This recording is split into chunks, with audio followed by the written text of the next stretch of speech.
You are listening to the James Carpenter Podcast Show, episode number 14.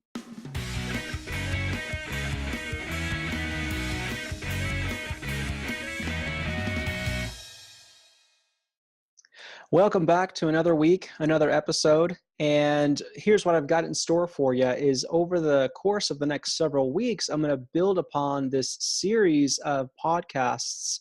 And what I have for you today is talking about the effects of flour and sugar associated with withdrawal. And then that's going to build the foundation to set up the next podcast for next week, which is after the withdrawal, now what? And then talking about setting up your food protocol, and then how the model changes your life, and then to cap it off as to why we procrastinate. And I'm setting it up in this order because of what's been happening with my clients, and in setting it up and understanding it laid out in this manner, in this approach, can really be effective in your weight loss journey, especially with understanding what's happening when you try to cut out certain foods and the foods that you're eating. Because I base my coaching concepts around three main principles, which is the hormone alignment based on the foods that you're eating. So hormones is one, foods that you're eating is second, because they play a critical role in how your hormones operate and how they regulate, and we'll get into that here shortly. And then lastly is the thought work side of it, the emotional component. And again, if we remember that our thinking, our thoughts create everything. They drive how we feel, all of our feelings and emotions. And how we feel will so often dictate or determine what we end up doing with our time, whether that's, feeling motivated to go out and do something for a net positive in our lives, such as eating healthy, or, getting after certain tasks that allow us to, or enable us to fulfill our end goals. And then that's the last step, is all the things that we do with our time will directly impact our outcomes or our results. And so if we feel depressed, or if we don't feel like doing something, which is a thought, we feel unmotivated, our action is to, more times than not, seek distraction. We'll watch TV, we'll peruse on social media or Pinterest, something of the like. And then the end outcome, the end result is nothing changes. We don't get any closer to what our true goals and our true desires are. And so that's why we're starting with the effects of flour and sugar associated with withdrawal. So stay tuned and let's dive in. So I want to discuss what's happening when you consume flour and sugar, since this is the first step I have my clients undertake. And when you think about it, anytime we eat food, there's a chemical reaction going off in our brains. There's a dopamine hit, right? A very natural thing occurring. But when we consume flour and sugar, there's an artificial spike that's taking place. And I'll explain more about that, about what's happening, because it's what's happening inside of our brains that's causing us to, we're creating essentially our own urges and our own cravings. And so when we try to abstain or to not do something, we can feel the effects of withdrawal. And understanding what's going on is important for you to know, so that you can effectively manage your mind when the withdrawals come, the cravings, the urges that so often make it seem like we have no control over our eating habits. But you do have control. And I'm going to show you, what you can do to have more control in your life, starting with the food, and then the thinking, the thoughts that you have about the food or around the food. And this chemical reaction, when we consume flour and sugar, that artificial boost, we're designed to seek pleasure. That's what keeps us alive. Obviously, food is part of our survival tactics. Flour and sugar becomes translated, the more that we eat it, it becomes translated in our brains as important. It becomes this essential part of our survival, because we do it so much that our brain then considers it necessary to live, right? And so what's happening is we have these dopamine containing neurons in the areas of the brain that are processing behavior reinforcement. So our reward center is just being triggered, right? And I like to think of it like this dirt road. We start out with the dirt road because we don't become dependent on, we don't become addicted to something without forming the habit. And in order to form the habit, it starts out as a very simplistic, very weak neural pathway. It's, very similar to the dirt road. It's uneven, it's unpaved, it's rocky, it's not smooth. But then the more times that we travel along that roadway, that pathway, it becomes paved. It does become smooth. The roughness turns into, evenness the more times that we travel along it. So all the while, we're developing and establishing this habit for us to do it over and over again. And the more times that we do it, the stronger it becomes, the more often we want to do it. So it's reinforcing that craving or that urge for us to want to get more of that dopamine hit in our brains, that chemical reaction, because it's that feel-good chemical. And the dirt road, as it's, elevated into or upgraded to a paved road, the paved road then gets converted into a super highway. Because if you remember, our brains, yes, they're designed to seek pleasure and to avoid pain, but at the same time, they want to be efficient. So we want to think the same thoughts over and over again, whether or not it's good or bad for us. But that's so often why it can feel like it's difficult to break bad habits. Even though we know they're not good for us, it's because we've established the habit of doing it. And so we'll talk about what we can do to reverse that at the same time. Now, dopamine reinforces the behavior, and it's actually one of the quicker ways to establish a habit because of that, chemical, that emotional response that's happening in our brains. And so we're teaching our brain that it's good, that, we're incentivizing ourselves with the food or whatever it is, whether it's drugs or alcohol, or maybe it's work, or maybe it's a boyfriend or a girlfriend, relationships, whatever it is. And it's an artificial thing happening because we get a pleasure well beyond that normal baseline. That, if you think about it, like if we eat whole foods, they provide a natural, normal dopamine baseline trigger. But when we eat flour and sugar, it goes well beyond that trigger point. And so what happens when we try to withdraw or to abstain from certain foods for an extended period of time, we can oftentimes feel depressed because what's happening is our dopamine receptors are actually being down-regulated. And what's needed in that instance is to get more dopamine just to feel normal, right? But when we give in, we're reinforcing the behavior to do it again. So it's this vicious cycle that we're placing upon ourselves.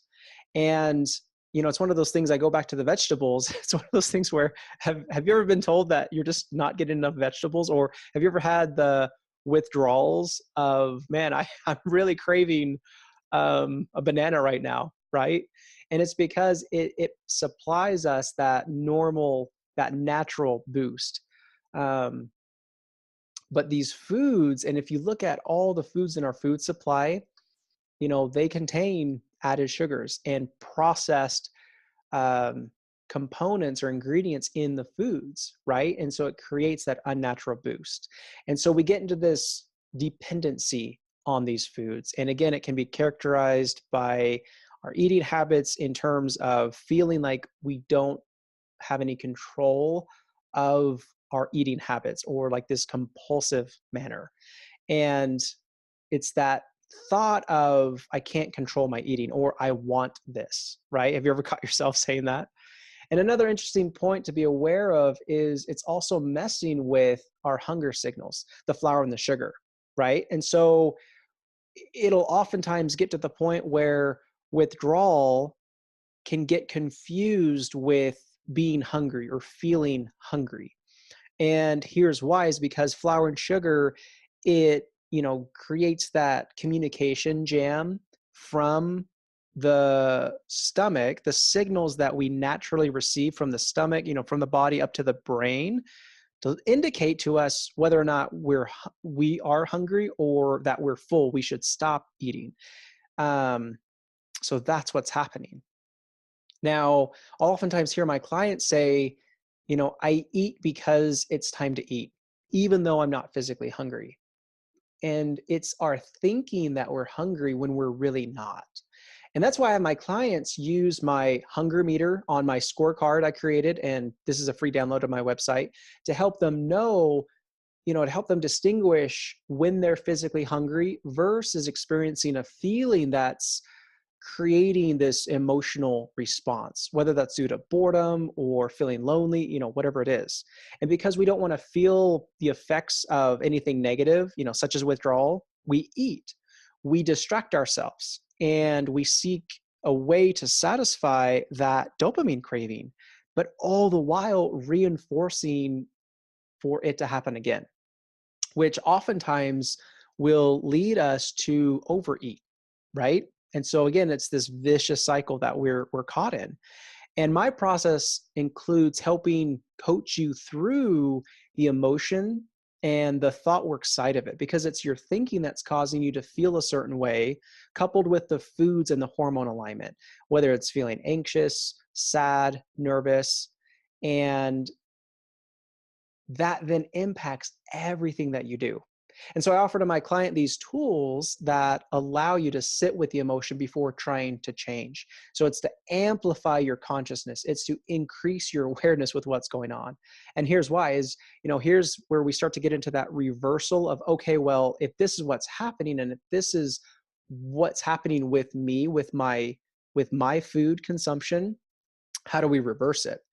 And when you allow an urge to go unanswered, like when you feel like eating, even though you're not physically hungry, when you allow that urge to go unanswered, it actually diminishes. So much like as we keep doing the habit over and over again, and it strengthens the habit, by not doing something, it actually diminishes the habit. You see how that works, the opposite effect? And, for me and the way that I coach my clients, it's not a question of if you'll lose the weight. It's honestly a question of how much, right? And this is what I'll be covering this topic more in next week and then the upcoming week's podcast when we talk about after the withdrawal, now what? And then also diving into how to set up a food protocol that allows you to, create that proper hormonal alignment, all the while addressing what's going on in your mind that's causing you to want to say to yourself, like, I want this. And an interesting scientific study, scientists have been trying to get after this for years to have a better understanding of the impact that these foods have on our brains. And so they've conducted experiments, in the labs, and they have lab mice, and it's called the forced swim test. And this is what they do. So they have a group of mice, and half of them, they'll feed, they'll add sugar in their food supply. And the other half, they'll just give them their regular food supply with no added sugars, right? And they do this for an extended period of time, like let's say a week. And they put these mice, after the week, they then have them go through this exercise to observe their behavior, okay? So it's this forced swim test. Now, if you put an animal in water, its natural instincts are to, swim vigorously to try to get out of it, to try to escape, or to try to climb out of it, right? And so they place these mice in this tank of water to observe their behavior. Now, remember, half of them for the last week or so have had their food, have eaten their food with added sugar, and the other half have just had regular food. So guess what happens? It's really intriguing, actually. The mice, because they're prone to swim to try to escape, it's in their nature. The mice that didn't have the added sugars, they were active, actively swimming, actively trying to climb out of the water, to escape. But on the flip side, the mice with the added sugars to their food supply, they actually took a more passive approach. They didn't swim. They didn't try to climb out. They floated. So they took the least minimal way out of this test because of, what they had eaten and what it had done to their brains. And so after the test, they took the mice out, and to both groups, they actually only fed the mice regular food, they didn't add in any more sugars. And they did this for, again, let's say another week.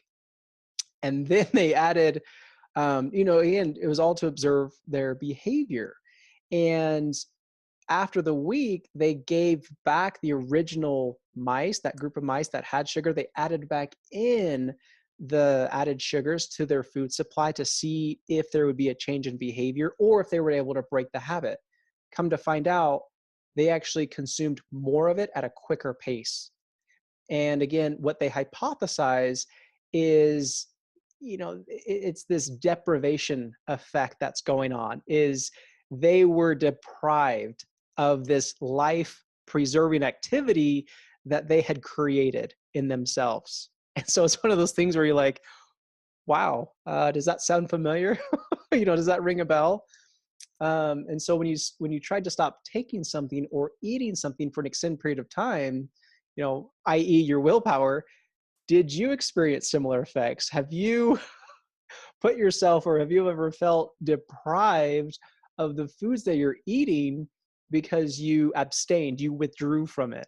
All the while your brain is telling you like, wait, what are you doing? I want this. And so it amplifies, or it amps up these cravings and these urges for you to get more of it because of it wants the dopamine hit. Your brain is telling you that you want it because it's become essential to your existence, to your survival. And again, the way to reverse that is to sit with the craving, right? Is to not give in. A lot of the times what I'll have my clients do is sit with it and try to identify the underlying emotion or feeling, or sometimes the thought. Like they'll oftentimes say, man, I want this. Okay, well, why do you want that? When you say I want this, how does that making you feel? Like what feeling or emotion comes up? And it's really insightful. And that's the first step, is establishing that understanding with your relationship with food. And a great question to start is to ask yourself, why do I want to eat this in the first place? Is it because it's time to eat, yet I'm not necessarily hungry, and it's time to eat and I want to eat, like it's more so a thought than it is a hunger signal, because we've conditioned and have trained ourselves to think that way? Or is it truly because my body, is telling me like, hey, like I'm hungry, like I'm feeling weak, I'm starting to get some headaches, like we should eat something. And so having just that simple question in your pocket, and then asking yourself anytime it's snack time or meal time, just asking yourself like, why do I want to eat? What purpose is this food providing me? And understanding the type of food that it is, if it's, flour, if it's processed, if it contains added sugars, understanding the effects that it's having, not only in your brain, but also with the rest of your body, like your hormonal alignment. And so once we understand and have that foundation laid, we're now ready to explore, the withdrawal, right? And when we stop or when we modify our eating habits, we're going to feel some feelings, okay? And so next week is going to be really interesting as we deep dive into this area of sitting with our feelings. It's okay, I feel the withdrawal, I feel the cravings, I feel the urges. Now what? And I'm excited to talk to you about it then. But I also want to let you know that I'm creating some new courses, and it's going to be designed to help folks be more productive by teaching you the skills to get it done better. And whether that's landing your dream job or starting a business or growing your existing business, or anybody in, project management, when it comes to getting projects done on time, and then all the thought work that gets in the way. Like we so much of the time get in our own way from achieving the desired outcomes that we have. And so I'm super excited to be working on this. So stay tuned for more updates, and I'll talk to you next week. Thanks, everyone. Bye-bye. Hey, if you like this week's podcast, then you should check out my 6-week online weight loss program, where we'll focus on your hormones to get you to your natural weight and look at what's happening in your life and why food is just a distraction that's keeping you from loving your life. Simply schedule a mini call with me at eliteweightsolutions.com/join-me.